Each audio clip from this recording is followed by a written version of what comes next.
Breaking news, a deadly fire kills a 3-year-old child trapped inside the home.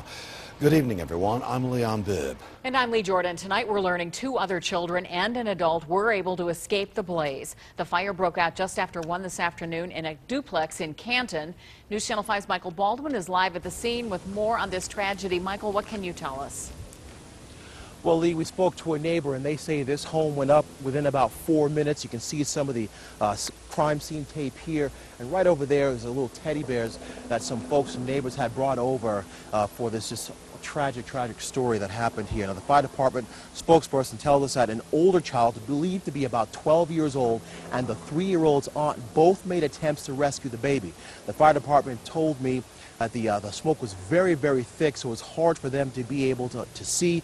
So the woman ended up leaving the house along with the other children. They made it out, but obviously the sad scene here, the 3-year-old did not. A spokesperson says they believe the fire started in the kitchen, and they believe this to be some sort of cooking fire. Neighbors are telling us the woman was babysitting, and the 3-year-old was her sister's child.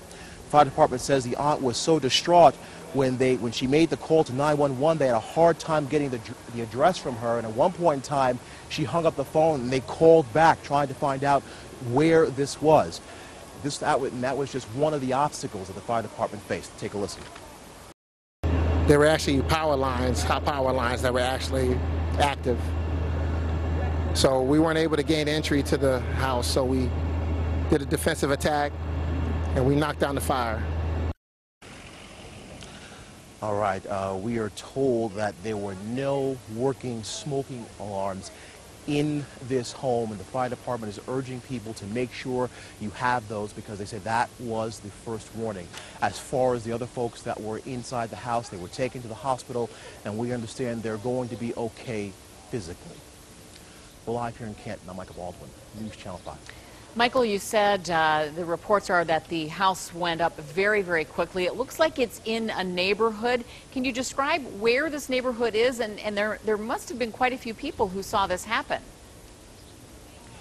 Well, there were a few people that saw this happen, Lee. The neighborhood is actually very close. If you look over here and look at the houses where they are, like you have this house here and this house here, they're fairly close to each other. And this is why the fire department was trying to put this out as quickly as they could. Obviously, they didn't want anything like this to spread. We spoke to a woman who knew the lady that was living inside of here, and she said when she first came by, it didn't seem like it was all that much. So she saw a little bit of smoke, but she didn't think it would turn into anything, Lee, like this. All right, Michael Baldwin reporting for us from Canton. Thank you.